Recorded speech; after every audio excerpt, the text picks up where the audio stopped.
I had the good fortune to spend a couple of days down at Mustang Island State Park on Friday and Saturday.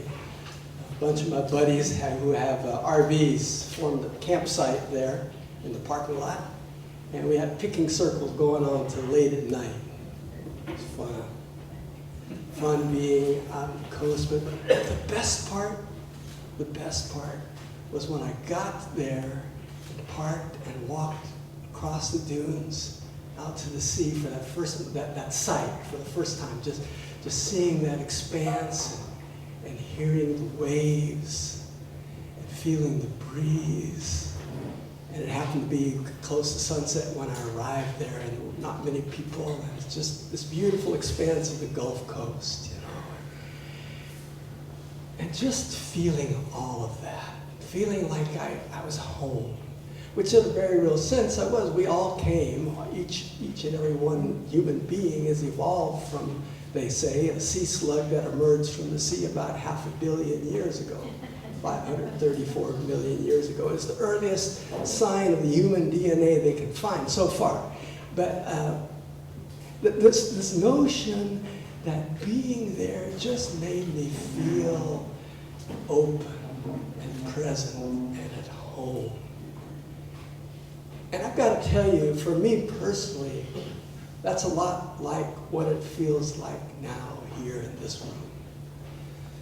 Just being in community, hearing the music, feeling the power of the drum, the evocation of the poetry, sharing breath, and the awareness that everybody in this room is a lone ranger, just like me. Because by definition, folks who come to the circle are coming to be supported in their own spiritual path.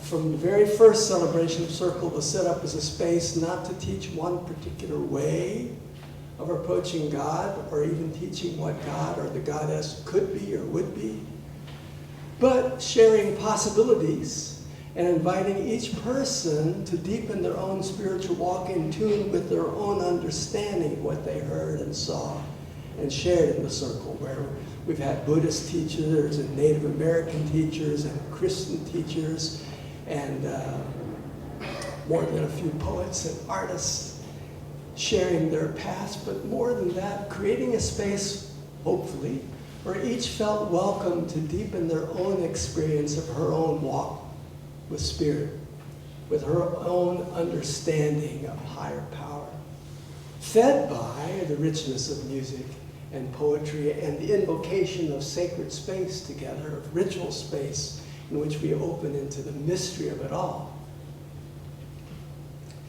It feels so right and whole and perfect to me to be here. And I invite you to feel that with me just for a second. Whatever your experience at Circle, whether you're here the first time or you've been coming for decades, take a moment to feel that you're invited to be here, present in this moment, alone and together. To feel that each of us is on this spiritual walk absolutely alone, discerning for himself, herself, how to move forward and how to integrate spirit into a daily practice, not just something that happens on the meditation cushion or here once a month or one Sunday a week, however your frequency is.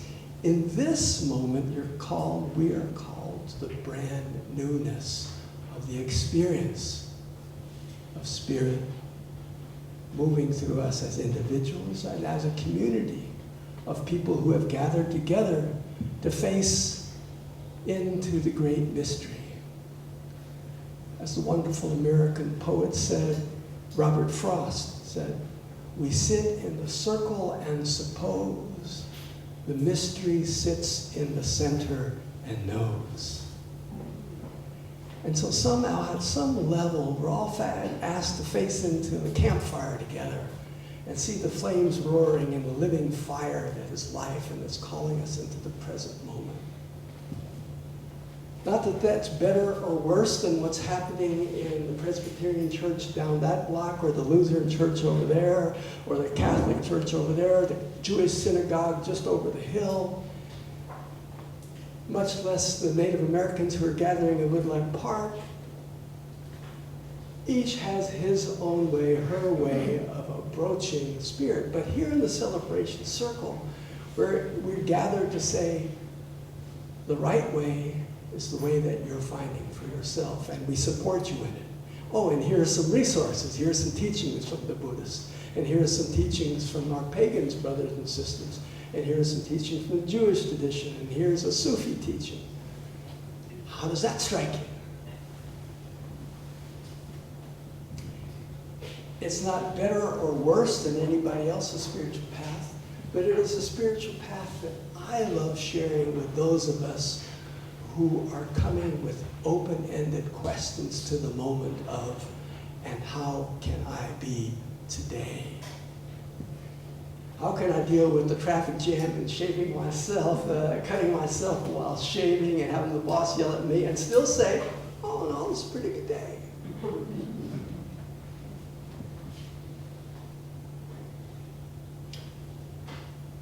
In the book of Matthew, chapter 18, verse 20, Jesus, who's been trying to teach his disciples for a couple of years how it is to be with each other in the community called discipleship, and how to be with the people they were called to bear witness to in an agrarian community in the dry desert hills of what we now call Israel, the Holy Land, Palestine. Those are all just labels. But it was a time and a place in which Jesus was trying to bring a renewal of spirit to the faith of his fathers, which happened to be Judaism. And he saw that, in his opinion, the ways of the Jews had become too ritualized and too embedded in the priestly hierarchy of who could do what and when and how. And he felt called to say, wherever two or more of us are gathered, there I am also. Not I am Jesus, but I am that I am. The I am that was before the beginning, the I am that will be after. The I am that called Moses to the burning bush, the I am that called Jesus to say these words to his disciples, and the I am that is present in this moment now. The I am that is beyond the male and the female, beyond the definition of who and how and where God might be, but calls us into the present moment again and again. And I believe this is a foundational text for my faith, knowing that wherever I gather with others in the spirit of love, which is how I define the living Christ. I think of myself as a New Thought Christian Buddhist pagan, which means I'm called to be born again today. That yesterday was yesterday. Today, I would ask the Christ to be born in me again and see and look with compassion and love into the world. Today, I would be the Buddha again and have Buddha mind to simply be present, letting go of my judgment. Today, I'm called to be a pagan and feel my connection to Mother Earth, which sustains us and which requires nurturing and tending every day. And from that space, I'm called to be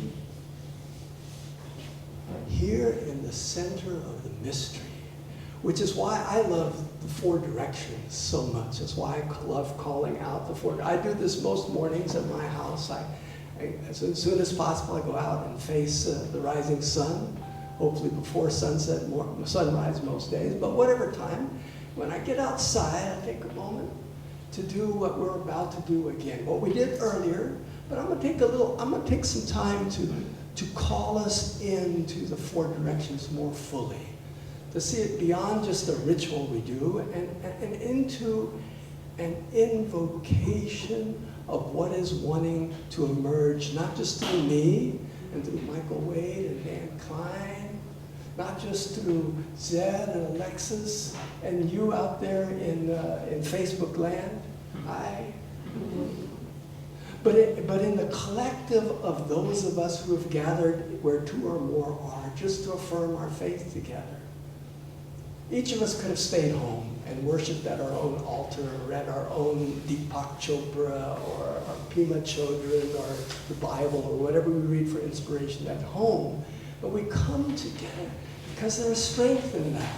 There is strength in saying, oh, you had a pretty bad day. Oh, you're feeling sick. Oh, you're having a wonderful day. Oh, your grandkid was just born. We collect that all together and feel the wonderfulness of what it is to be in community. And Circle calls us to that as we face the four directions. As we face east, we're facing into the rising sun. We're facing in to the archetype of the poet and the priestess, that which calls us into the present moment and into the freshness of this new beginning. The east is the direction of sunrise, of bright new light saying, it's a pretty good day, you're alive, the sun is rising, yes, anything is possible. And from that place of the east, we're invited to really feel that this moment is brand new. And anything is possible. We live in the realm of limitless possibilities. And feeling that freshness of the east, then we're asked to face west. To face south. And the south is a direction of noon sun, of the full light of day. It's the direction of summer. It's the archetype of the warrior in full strength, in full blessing, in full willingness to go out and make a difference in the world from a place of feeling blessed and strong and confident, grounded in spirit. Yay, the South, I'm blessed, it's a good day. Noonday sun, the season is summer, everything's in bloom, yay, good. Because now we're facing to face west. And west is the direction of the setting sun. It is the direction of the coming of darkness. It is the direction of the mystery of death, which we all must face. We alone among all animals on the planet, as far as we know, have the precognition that we're going to die. We know, of all the animals, we're the only ones who know that's waiting for us. And consequently, we have spent at least 25,000 years, probably much longer, pondering what that means, what death would mean, trying to figure out ways to have dying rituals and funeral rituals and burial rituals and cremation rituals as a way of facing into death. We have spent thousands of years philosophizing and pondering what heaven or the afterlife might look like. I'm not here to talk about that because I have no clue. I have faith that there is something more than this body in this lifetime. I don't claim to know what it is, and I don't want to spend time postulating. I'm much more focused on my willingness to face into death, and as the Buddhists would call us to do, to face death joyfully and mindfully and peacefully. The notion that everything we're doing, everything we're learning and eating and cooking and buying and selling and loving will all lead us to that last moment of consciousness before we cross over into the other side. And ideally, all of that preparation brings us to a place where we say, yes, so this is what's next. Thank you. And go with peace and an open heart. And so by practicing the four directions, every day we get a chance to face in the west and practice our death and say, I'm ready to die today. Ready to live fully as a warrior, to see the brightness and the freshness of the east, as a poet and a prince, and yay, priest. But as a magician, as a person who's willing to let go of certainty and just face the West. And this is a direction that we have a lot of trouble with in our culture here in America. We work very hard to deny the power of death. We don't want to talk about it. We don't want to think about it. We want to use plastic surgery and to stay just as young as we can. We want to take as many vitamins as possible so we live as long as we can. And that's wonderful. But gravity always wins, and death waits for us all. And the West is asking us to acknowledge that. To say, you might put grandma in the nursing home because you don't want to look at the face of dying and death. You might put them over there behind the hospice wall. But death is coming for you anyway. Can you just be open to it and receptive to it and energized by it? That's what the West asks. And then we turn and face north. Oh boy, I better hitch up my belt for this one. The north is the direction of midnight.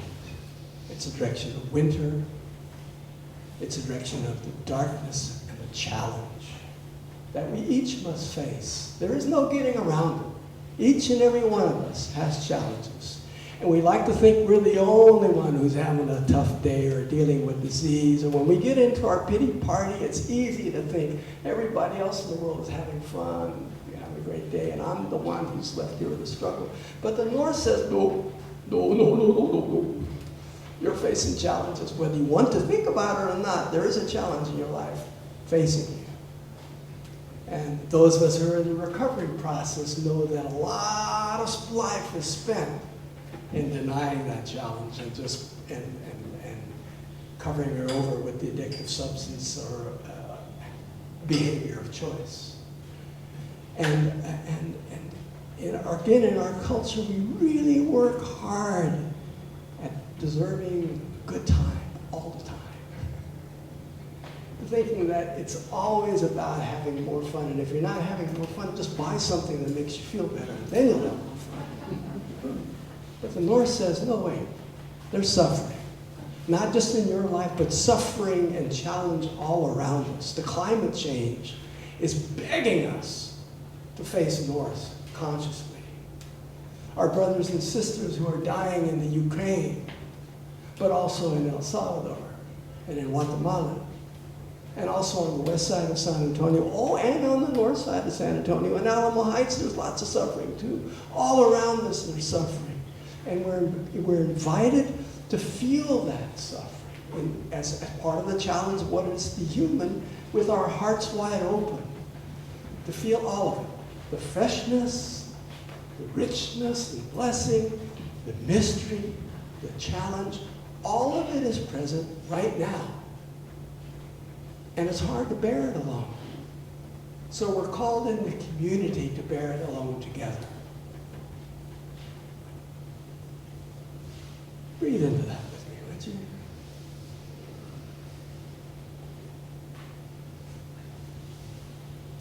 And now if you're willing, if you're able, I invite you to stand and face the four directions again with me. Having said all this, I invite you to join me in sinking down. And again, this is an invitation. No one cares if you keep your seat and take a nap instead. You don't want to participate, that's fine. Listen, you're not here to keep score or see who's doing it right or wrong. But if you wish, I invite you to join me. And this time, just for the heck of it, let's start by facing south. Let's start, that's the fun part, the direction of blessing.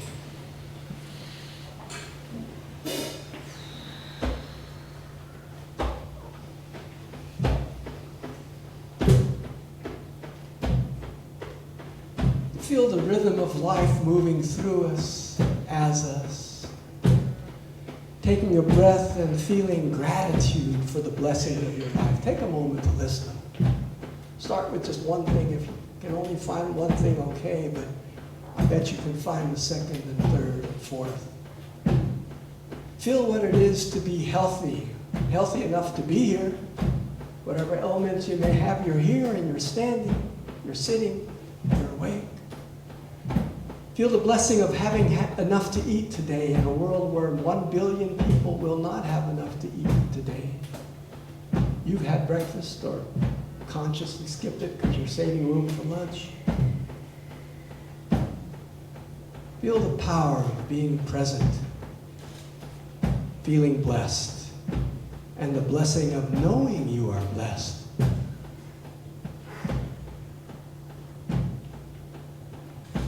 And perhaps with a bow of the head or in some way acknowledge this blessing.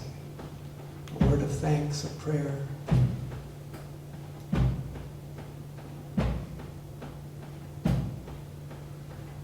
And now turning to face the west, quarter turn to the back of the room, to the direction of the setting sun, to the mystery. There may be something mysterious in your life, something you're puzzling over. And just for now, just in the safety of this room and in the realm of community that you're surrounded by now, feel your willingness to face the mystery of your life. The question of where the next house, the next job, the next relationship might come from. The mystery of how to be in relationship with Spirit. Just feel the mystery. And underneath that, feel the inevitability of your death coming someday.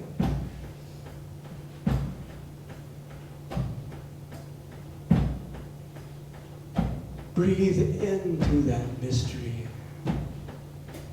and your willingness to feel that mystery and the power of transformation.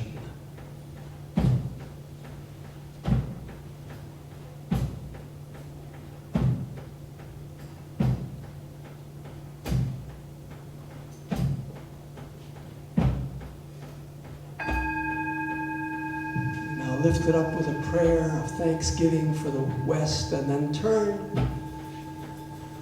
to face the north, the direction of challenge. Feeling in your body the embodied experience of whatever challenge you may be having in your life. Maybe the challenge of yours, it may be the challenge that your child or grandchild is having.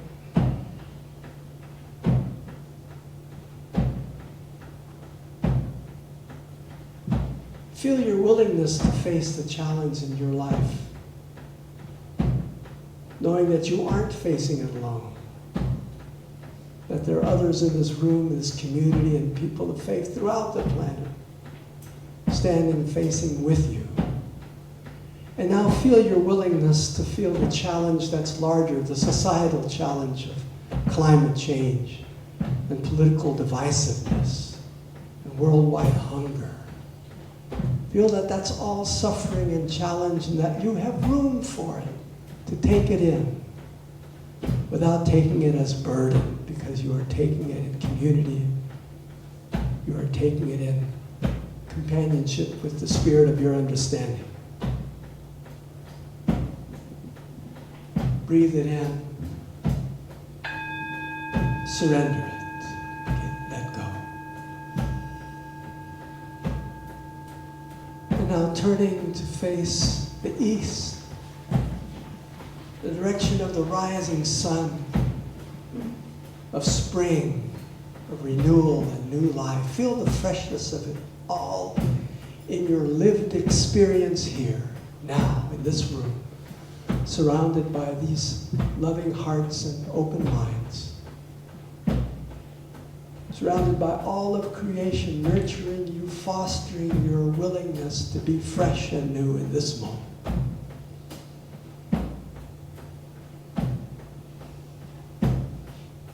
Feel that which was wanting to emerge in your life.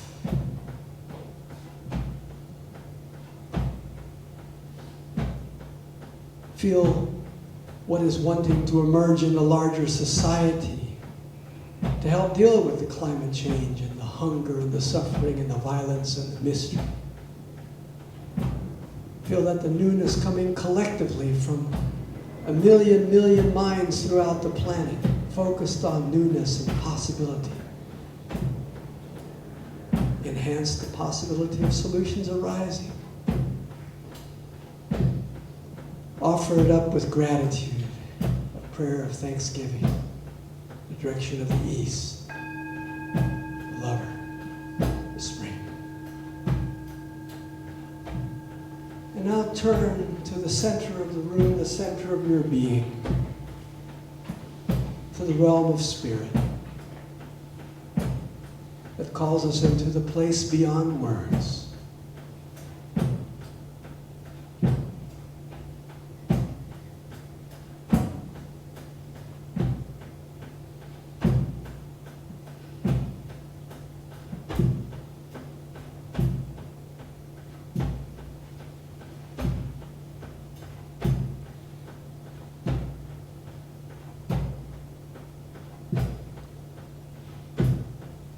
Holy One, O Holy Wonder, we give thanks for this opportunity to open our hearts and minds to you, alone and together.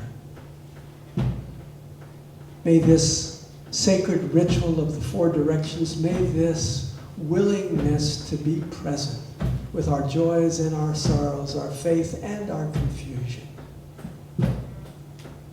and to share it alone and together, may this be a source of blessing for all beings, that all may be blessed as we are blessed. Thank you. Thank you. And so it is. Amen.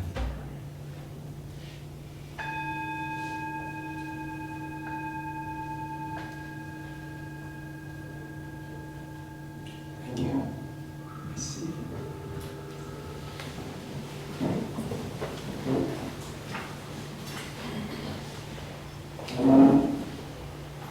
In closing, I'd like to tell a story you may have heard before, one of my favorites, about the little girl who was in the kindergarten class full of kids. They were all drawing with their crayons and having fun, but one little girl in particular was really going at it. She was just bearing down on that crayon and was so energetic.